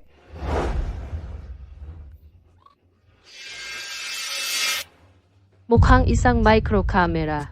Ano kaya ang nakarecord dito? Malamang, napaka-interesante. Tigilan mo yan. Mahalaga ito para mapatunayang inosente ang asawa ko. Sige, i-play mo ang footage na nakarecord dito. Sige. Ruth, nasa loob si G. Xavier. Ako ang magbabantay. Huwag kang mag-alala. Kailangan talagang maging kaakit-akit ka. Dapat mas magaling ka kay Quincy. Pasok ka na. Gago. Tingnan mo ang nagawa mo. Hindi ganoon, tatay. Gusto ko lang tulungan si Quincy. Nasubukan si G, Xavier. Kung tapat siya, tatay. Tumahimik ka. Ruth, Hindi ka ba nahihiya? mali ako. Kasalanan ko ito. Patawarin mo kami. Ako ba ang napagkamalian ninyo? Si Quincy. Quincy, kasalanan ko. Nagkamali ako. Patawarin mo ako. Patawarin mo si Ruth. Pinoprotektahan mo pa rin si Ruth. Si James ang asawa ko. Pero tinutulungan mo siyang pumasok sa kama ng asawa ko. Anak mo ba talaga ako? Siguro. Hindi talaga ako anak mo. Tumahimik ka. Quincy, huwag kang mag-alala. Talagang anak mo ako sa dugo. Katotohanan yan. Mr. Yates, pinagdududahan ko rin na si Quincy ay nasa maling pamilya. Wala kang pakialam sa sarili mong anak sa dugo. Sa halip, mas minamahal mo ang iyong ampon. Mahirap para sa akin na maintindihan. Tama siya. Gusto kong magpaulit ng paternity test. Hey, tsaka, wala kang hiya. Wala kang pakialam sa anak mong tunay. Sa halip, patuloy mong pinoprotektahan ang iyong ampon. Tatay, Binabalaan kita. Kung magpapatuloy ang pagtatangi mo, pareho kayong palalayasin sa Yates. Nakita mo yon, di ba, Quincy? Dinisiplina ko lang siya. Naniniwala akong hindi na niya uulitin yon. Tungkol naman sa paternity test. Kung kumalat ang balita, nakakahiya talaga. Paano kung kalimutan na lang natin? Pero, hindi ko na kayang manatili sa bahay na ito. Sasama ako kay James. Sige, Mr. Xavier, ipagkakatiwala ko sa iyo si Quincy.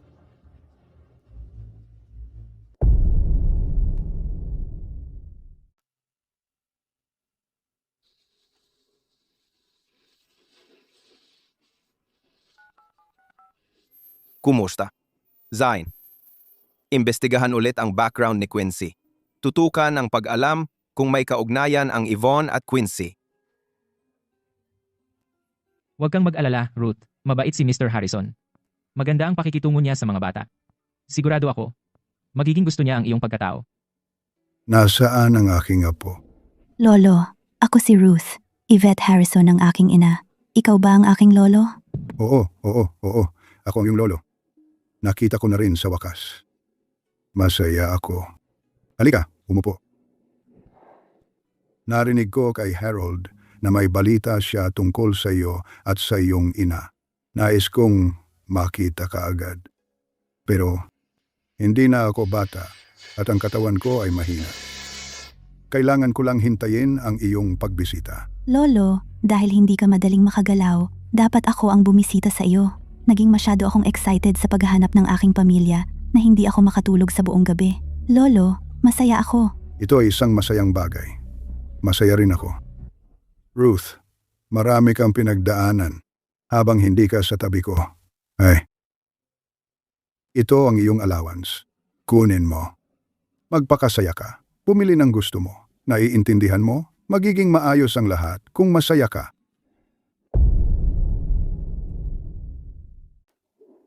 Salamat, Lolo. Hindi mo kailangang maging masyadong formal sa akin. Sa hinaharap, ang mga Harrison ay magiging sayo. At gusto kong mag-ayos ng isang malaking salo-salo. Imbitahin ko ang lahat para ipahayag na ikaw ang aking apo. Gusto ko ring opisyal na ipasa ang mga Harrison sa iyo. Lolo, sa tingin ko, hindi kailangan ng salo-salo. Hindi. Kailangan nating magkaroon ng salo-salo. Gusto kong makuha ng aking apo ang pinakamabuti. Harold, utang ko ito sa iyo sa paghahanap sa aking apo. Paano kung ipasa ko ang proyekto sa Neuver District? Sa mga Lawson, ikaw ang mamamahala ng buo nito. Ano sa tingin mo? Salamat, G. Harrison. Hindi kita bibiguin.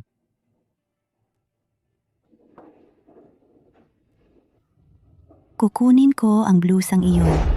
Oh, Quincy, bakit mag-isa ka lang namimili? Hindi ba sumama sa iyo si James? Anong ginagawa mo dito? Huwag mo akong gambalain. Ay, salbahe ka. Bakit hindi mo ako binabati? Hindi ka karapat-dapat. Sinabi ko, gusto ko ang blusang ito.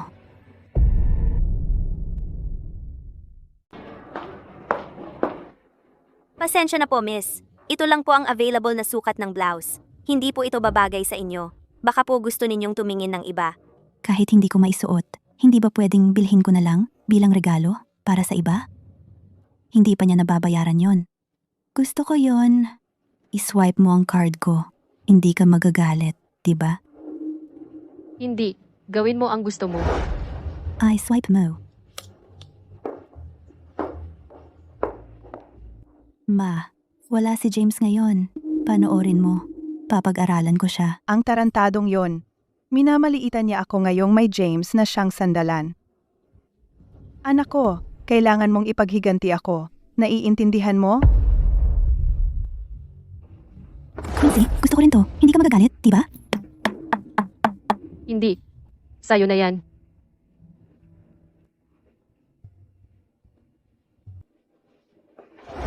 Maganda rin to.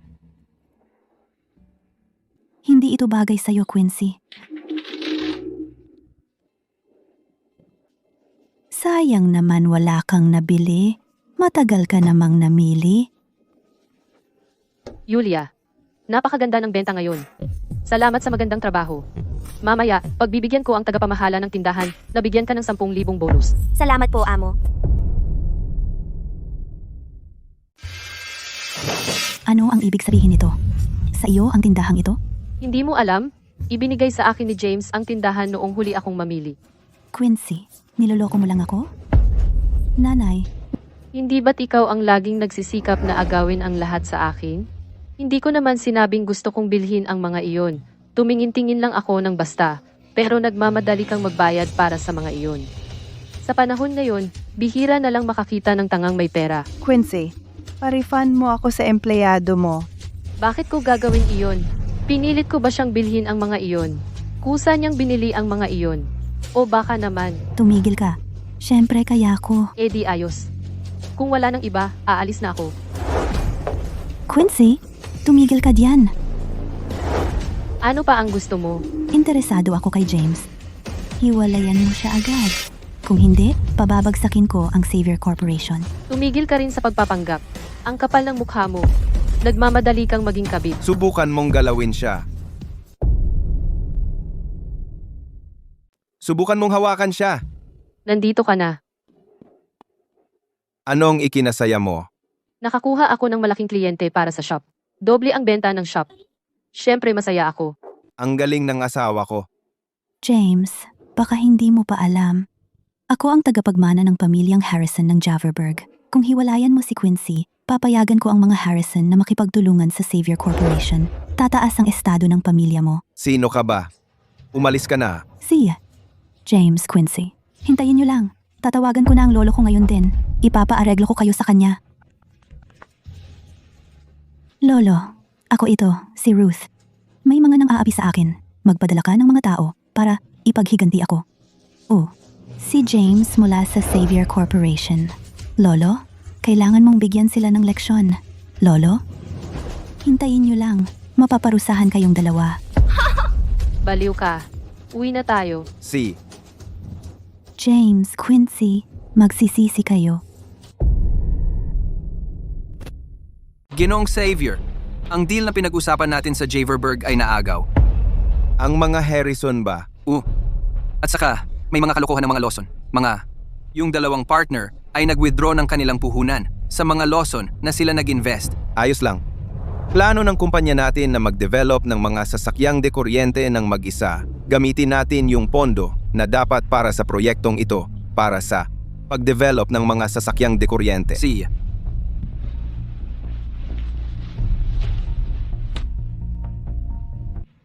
Bakit ka nandito?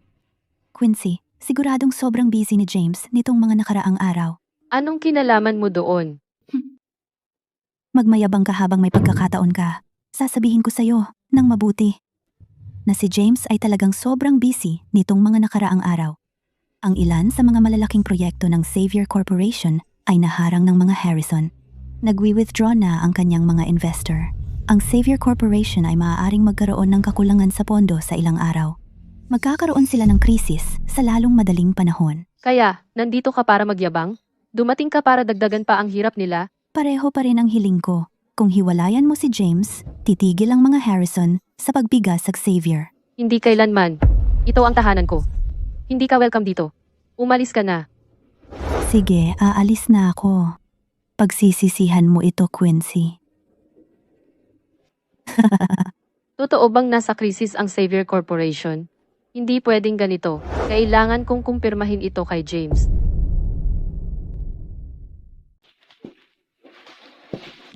Anong dahilan ng pagpunta mo rito? Namiss kita. May dala akong kape at merienda. Sakto lang, nagugutom ako. James, may mga problema ba sa mga bagong proyekto ng kumpanya? Si Ginoong Sander ang nagsabi sa'yo? Si Ruth, malaking problema ba ito? Malaki ba ang epekto nito sa kumpanya? Kasalanan ko ito. May hinanakit sa akin si Ruth. Kaya hiniling niya sa mga Harrison na targetin ang kumpanya mo. Paano kung ako na lang ang lumapit sa kanya para huwag nang pakialaman ang kumpanya mo? Kalokohan. Si Ruth ay isang makasarili at mayabang na babae. Paano ko hahayaang lumapit ka sa kanya? At saka, ang kalagayan ng kumpanya ay hindi kasing sama ng iniisip mo. Talaga? Siyempre, kahit hindi ka maniwala sa Xavier Corporation, dapat kang magtiwala sa asawa mo. Nag-aalala lang ako sa'yo. Alam ko, Nandito ka rin, Quincy? sino ang nagpahintulot sa'yo na pumasok dito? James, parang hindi ka nababahala sa Xavier Corporation. May oras ka pa para makipagyakapan kay Quincy. Wala kang pakialam. Umalis ka. James, hindi mo ba naiintindihan na malapit ng mabangkarote ang Xavier Corporation? Magmakaawa ka sa akin. Basta, magmakaawa ka lang. Papakiusapan ko si Lolo na tumigil. Kailangan ko ng 2 tao. Ilabas niyo ang baliw na to. Huwag nang payagang tumapak ulit sa Xavier Corporation. James, hindi mo ba naiintindihan ang sinasabi ko? Ano ba ang meron kay Quincy? Para sa kanya, handa kang magalit sa akin at sa mga Harrison? Ano ba ang kulang ko kumpara sa kanya? Ang asawa ko ay mas magaling sa lahat ng aspeto. Ikaw, hindi mo siya kayang ikumpara. Ikaw, gagawin kong mabangkarote ka, James? Lolo, ipaghiganti mo ako. Sina James at Quincy ay nambubuli ulit sa akin.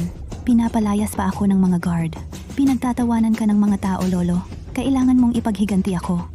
Ganon ba? Nangahas pa silang bastusin ako. Ang lakas ng loob nilang mangbuli sa ako ko. Tama po, Mr. Harrison. Kakadating mo lang sa Oceanstead, kaya hindi mo siguro alam ang kayabangan ni James. Nakilala ko si Ruth sa isang handaan. Binubuli na niya si Ruth noon pa. Nagpatawag pa siya ng guard para palayasin si Ruth doon. Ang kapal ng mukha. Magpapadala agad ako ng tao para turuan siya ng leksyon. Ginoo, Sino kayo? Illegal ang pagdukot. Bitawan mo ako. ikaw pala yung nambubuli. Ikaw si Quincy. Ikaw ba yung nag-utos na dukutin ako? Ako ang lolo ni Ruth. Kalagan siya. Bakit mo ako kinakalagan? Ano naman ang magagawa ng isang babaeng tulad mo? Sa akin, alam mo ba kung bakit kita dinala rito? Sinabi sa'yo ni Ruth na lagi ko siyang binubuli, kaya pinaparusahan mo ako. Maitatanggi mo ba yan? Kung sasabihin kong hindi ko ginawa, maniniwala ka ba? Iba ka. Sa inaasahan ko. Anong pagkakataon? Iba ka rin sa inaasahan ko. Quincy, ayos ka lang ba? Okay lang ako. Huwag kang mag-alala. Ginoong Harrison, ano ang ibig sabihin nito? Bakit mo dukutin ang asawa ko? Balak ko sanang turuan siya ng leksyon. Nakita kita bago pa man. Ako makapagsimula. Mr. Harrison, kung gusto mong maghiganti para kay Ruth, dapat marangal ang paraan mo. Sige, ang Xavier Corporation ang targetin mo. Pero kung ang asawa ko ang galawin mo, sisiguraduhin kong ang mga Harrison ay mawawala sa Javerberg. Wala naman siyang ginawa sa akin. Kaunting salita lang naman ang sinabi niya. Sige. Kung gayon, uuwi na tayo. Sandali. Ano pa ang sasabihin mo? Si Ruth lang ang tanging apo ko. Hindi ko kayang tiisin ang pagiging malungkot niya. Kapag isang araw, nalaman kong nasaktan siya. Hindi kita patatawarin.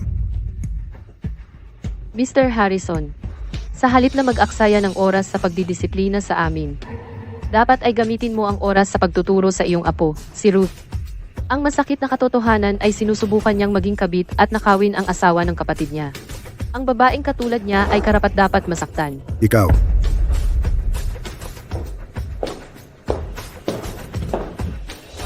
Kayo lahat, imbestigahan ninyo si Ruth. Si. Anong problema? Natakot ka ba sa nangyari? Wala lang. Ito ang lahat ng ipon ko. Ito ang card na ibinigay mo sa akin. Kahit hindi ito kalakihan, makakatulong ito sa'yo. Kahit anong mangyari sa Savior Corporation, basta hindi mo ako inis, palagi akong nasa tabi mo.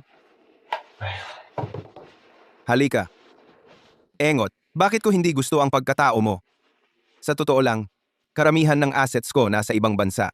Ang Savior Corporation ay bahagyang parte lang ng assets ko sa bansa. Ang panggigipit ng Harrisons at Lawsons ay walang epekto sa akin. At plano ko nang turuan sila. Pero naisip ko na pwede itong hintayin pagkatapos makita Mr. Harrison kanina. Sa tingin ko, ganon lang ang ginawa ni Mr. Harrison dahil nag-aalala siya. Hindi siya mukhang taong hindi nakikilala ang tama sa mali. Sige, tama na ang pag-usap tungkol sa kanya. Tara, dapat mag-dinner na tayo. See you.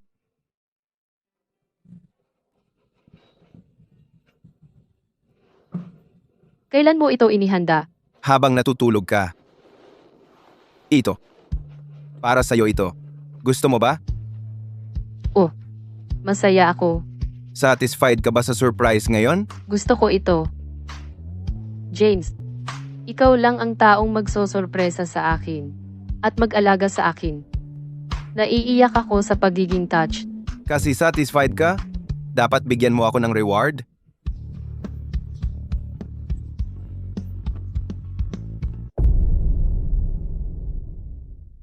Sigurado ka ba na tama ang report? Quincy ang anak ni Henry, pero hindi siya related sa Yvonne. Ruth, ang tunay na anak na babae nila. Tama po, Mr. Xavier. Isa pa, Ruth at Quincy, hindi pareho ang araw ng pagkasilang. Isang linggo mas maaga pinanganak si Ruth. Siya ay anak sa labas. Henry ay isang bastardo. Iniwan niya ang asawa niya at itinago ang katotohanan. Talagang matapang siya. Kailangan kong umalis. Ikaw ang bahala sa mga usapin ng kumpanya.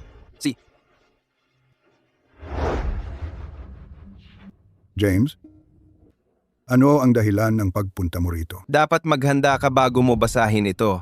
Ito ay related sa anak mong babae at sa apo mong babae.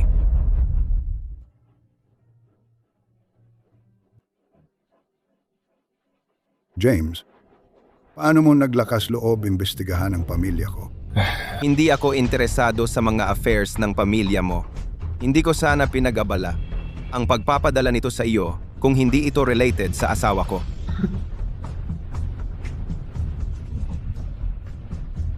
Totoo ba ito? Totoo man o hindi, malalaman mo sa pamamagitan ng pagpapadala ng tao para mag-verify. Ginoong Harrison, pinag-imbestigahan mo ako kay Ruth 2 araw na ang nakalipas. Ang mga Yates, si Ruth. Lagi akong maingat, pero nagkamali ako. Ginoo, magpadala ka ng tao para sirain ang mga Yates. Teka, Ano ang ibig mong sabihin dito? Hahadlangan mo ako? nag-aapoy ka ngayon. Uminom ka muna ng tubig. Ikaw, Huminahon ka, huminahon. paano ako makakapagpalamig ng ulo? Si Henry, yang gago. Nandaya siya at pinatay ang anak ko. Pinabayaan pa niya ang apo ko. At ngayon, ang anak ng kabit niya ang nagpapanggap na apo ko. Maginhawa ang buhay niya sa mga Harrison. Paano ako makakapagpalamig ng ulo? Napakalamig na ng ulo ko dahil hindi ko pa ipinapatay siya. Ang mga Yates ay napakasakim. Kung haharapin mo sila ngayon, pinagbibigyan mo lang sila. Kung hahayaan nating umangat pa sila at saka palugmugin, mas masakit yun sa kanila, di ba? Si Henry ang dahilan kung bakit namatay si Yvette. Minaltrato pa niya ang apo ko. Hindi ko siya basta-basta palalampasin. Oo nga pala. Bakit hindi mo dinala si Quincy? Bakit ko siya dadalhin? Natakot siya sa isang tao kahapon. Magdamag siyang nanaginip. Nagpapahinga siya sa bahay ngayon. Lolo, si Ruth ito. Nandito ako para bisitahin ka. Nandito ako, Lolo. Nandito ka, miss. Bakit ka nandito, James? Matatakot ka siguro? Dahil napigilan ng mga Harrison. Pumunta ka para humingi ng awa, tama ba? Tingnan mo siya, Lolo. Hindi niya ako pinapansin sa harap mo. Lolo, dapat mong ipaghiganti ako. Paano ko ipaghiganti ang iyo? Going bankrupt ang Xavier Corporation. Mahal mo siya ng sobra. Paano mo matitiis ang pagbagsak ng Xavier Corporation? Hindi niya pinahalagahan ang pagkakataon niya. Mas gusto niyang kasama si Quincy kaysa sa akin. Karapat dapat siyang maging bankrupt. Gusto kong mawala sa kanya ang lahat para iwan siya ni Quincy. Pagkatapos, luluhod siya at hihingi ng awa sa akin. Napakasamang babae. Haha. Narinig mo ba yon? Ano iyon? Sinusubukan mo ba na takutin ako? Walang saysay ang pagtakot sa akin. Sa buhay na ito, si Quincy lang ang magiging asawa ko. James, hindi ka magpapasuko hanggat hindi mo nakikita ang resulta. Tama siya. Hindi ba sapat ang aking apo para sa iyo? Si Quincy ay mabait at walang malay. Hindi ako karapat-dapat para sa kanya. Siyempre, ang aking apo ay ang pinakamahusay. Hindi ko kayo palalampasin kung sasaktan mo siya. Dapat bulag ka, James. Ano ba ang maganda sa putang iyan? Binabalaan ko kayo. Hindi ako magpapakasal sa iyo kapag nalugi ang Xavier Corporation. Hindi ka nakarapat-dapat maging kasintahan ko, James. Ruth, paano kayo pinalaki ng mga Yates? Ang bibig ng isang babae ay hindi dapat puno ng masasamang salita. Dapat kang kumilos bilang isang babae. Lolo, hindi ko sinasadya. Masyado lang akong nagalit. Hindi ako ganito kadalasan, Lolo. Kalimutan mo na. Huwag kang gagawin ito ulit. Naiintindihan ko. Ilang araw pa, maghahanda ako ng isang salo-salo. Imbitahan ang lahat ng mga Yates. Sila ang nagpalaki sa iyo sa mga nakaraang taon. Ang mga Harrison ay dapat magpasalamat sa kanila. Sasabihin ko sa kanila ngayon. Sige, umalis ka.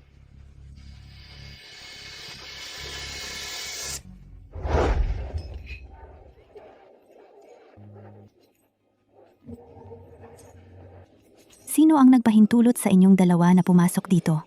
Mayroon ba kayong imbitasyon? Wala kang pakialam. James, ako ang pangunahing tauhan sa salo-salo ngayong gabi. Paano hindi ako may pakialam? Mapapaalis ko kayong dalawa agad sa isang utos. Mr. Xavier. Hindi ito Oceanstead. Pinapayuhan ko kayong magpigil sa kayabangan. Kung hindi, talagang mapapaalis kayo. Magiging katatawanan kayo. Bakit kayong dalawa narito nang walang imbitasyon? Bakit sila narito? Narito ba sila para maghasik ng gulo? James ang CEO ng Xavier Corporation.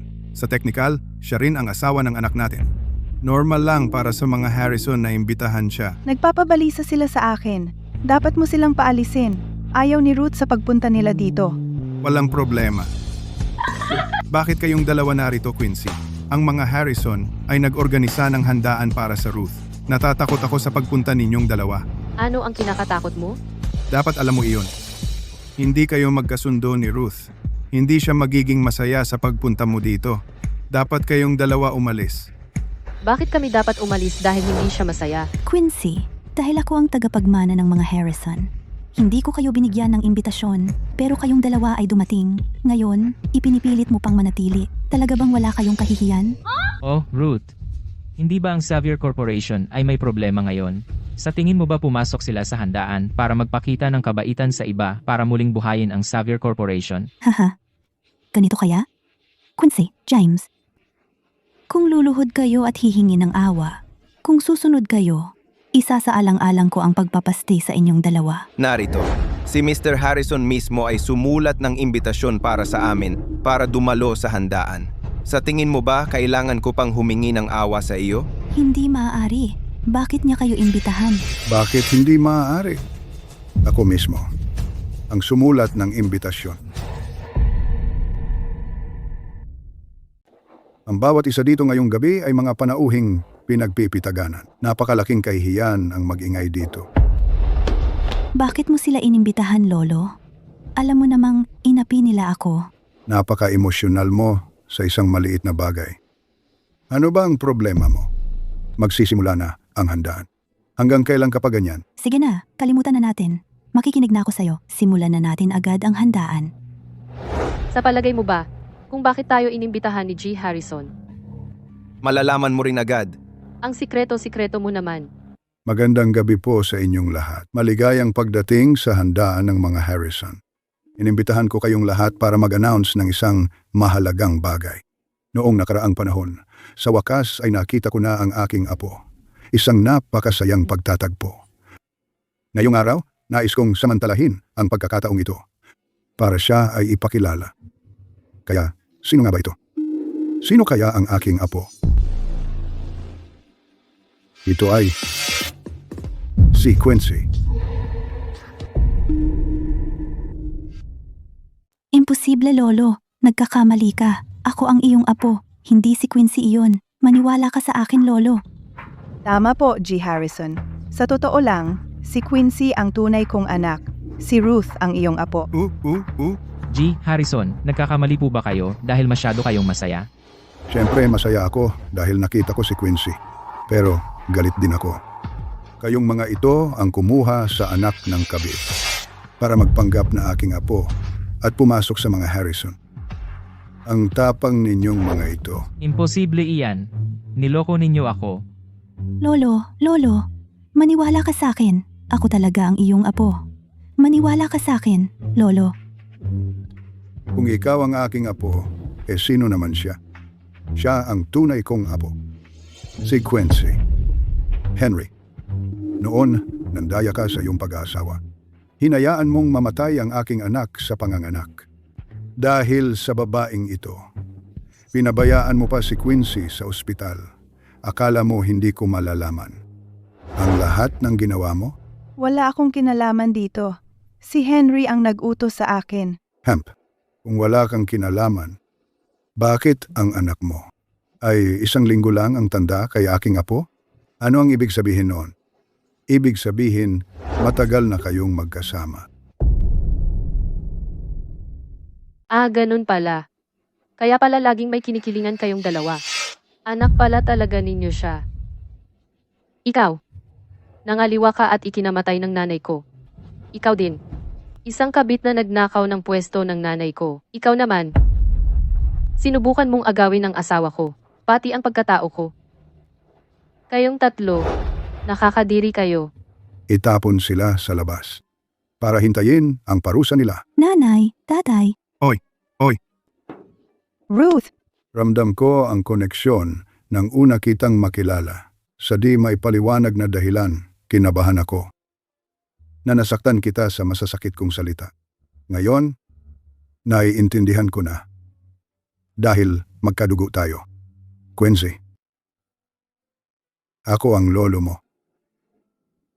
Huwag kang mag-alala. Nandito ako. Bilisan mo.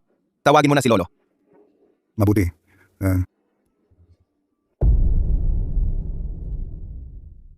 Pinapag-impake ko kayong dalawa, hindi lahat ng gamit.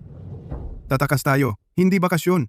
Dadalhin ko ang lahat ng makakaya ko. Napakagastos ko sa lahat ng mga damit na ito. Hindi ko kayang itapon ang mga ito. Tama ang mama, dad. Sa sandaling makarating tayo sa ibang bansa, wala tayong pera para bumili ng mga bagay na ito. Kalokohan. Ang kasakiman ninyo ang dahilan nito.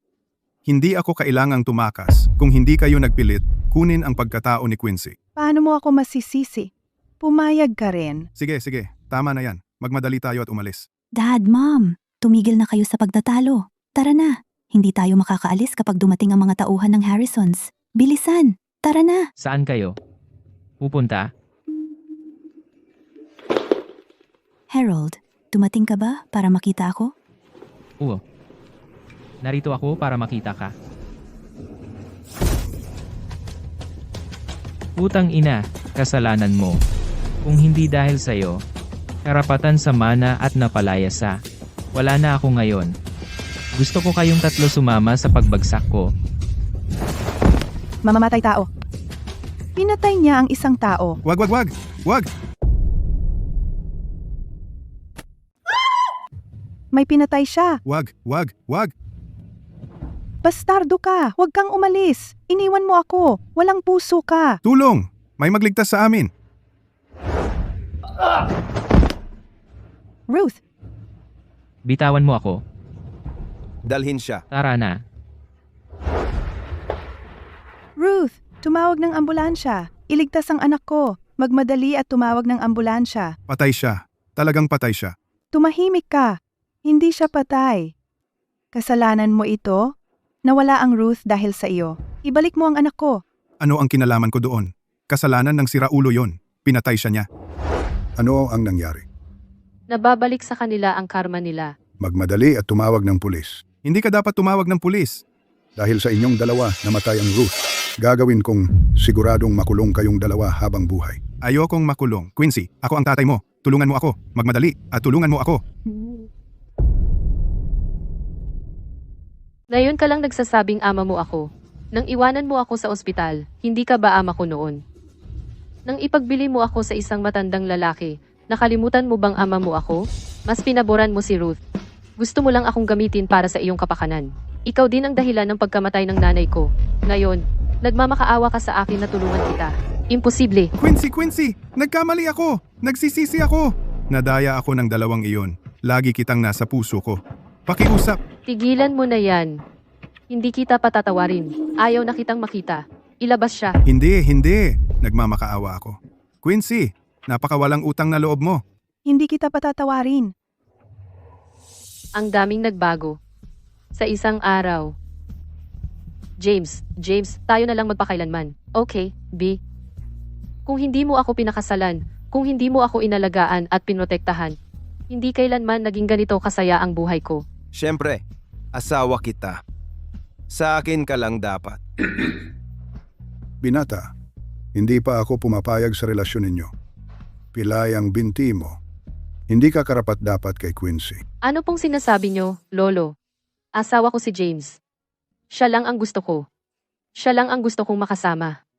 Huwag kayong makialam. Hindi pa naman gaanong katagal. Nasa iba na ang puso mo. Huwag kayong mag-alala, Lolo. Hindi naman ganoon kalala ang kalagayan ko. Kailangan ko lang magpa-opera sa ibang bansa. Tapos, magiging maayos na ako. Hindi pa ako umaalis dahil nag-aalala ako kay Quincy. Ikaw, mabuti na lang ang pakikitungo mo sa kanya. Kung hindi, pakikitunguhan kita. Huwag kang mag-alala. Tiyak na mamahalin ko siya ng higit pa sa iyo.